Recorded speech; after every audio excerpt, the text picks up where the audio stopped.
It's day 144 of the war between Israel and Hamas, and U.S. President Joe Biden says he hopes there will be a ceasefire in the Israel-Hamas conflict by next Monday.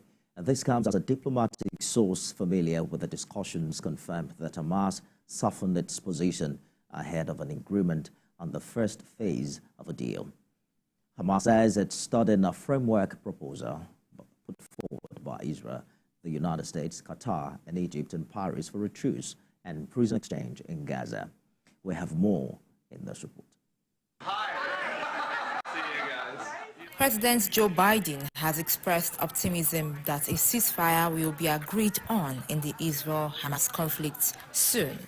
President Biden stated this after being asked when a ceasefire might start during an appearance at an ice cream shop in New York.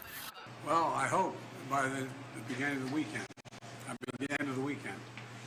At least my national security advisor tells me that we're close. We're close. It's not done yet. And my hope is by next Monday, we'll have a ceasefire. On the release of hostages, reports say those involved in the discussions have said an agreement would likely be implemented in multiple phases, and once an initial deal is made, it could lead to a truce lasting for as long as 6 weeks, with a group of Israeli hostages released, including women, children, the elderly, and sick, in exchange for a smaller number of Palestinian prisoners that Hamas had initially demanded. The second phase is where discussions are expected to get even more complicated. During a truce, negotiations would take place over more sensitive topics like the release of Israeli soldiers who are hostages, Palestinian prisoners serving longer sentences, and withdrawal of IDF forces, and bringing a permanent end to the war alongside the so-called day-after issues.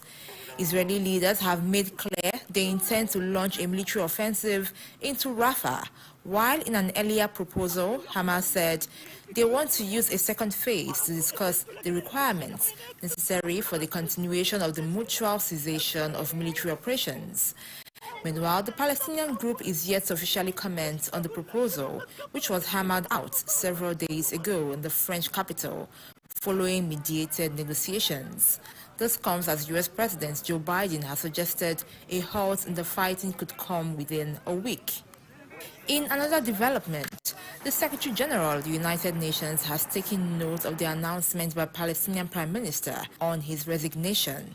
The Secretary General takes note of today's announcement by Palestinian Prime Minister Mohammed Shtayyeh that he handed to President Abbas his government's resignation. The United Nations stands ready to continue supporting efforts aimed at overcoming the humanitarian, political, and financial, as well as security challenges facing the Palestinian people.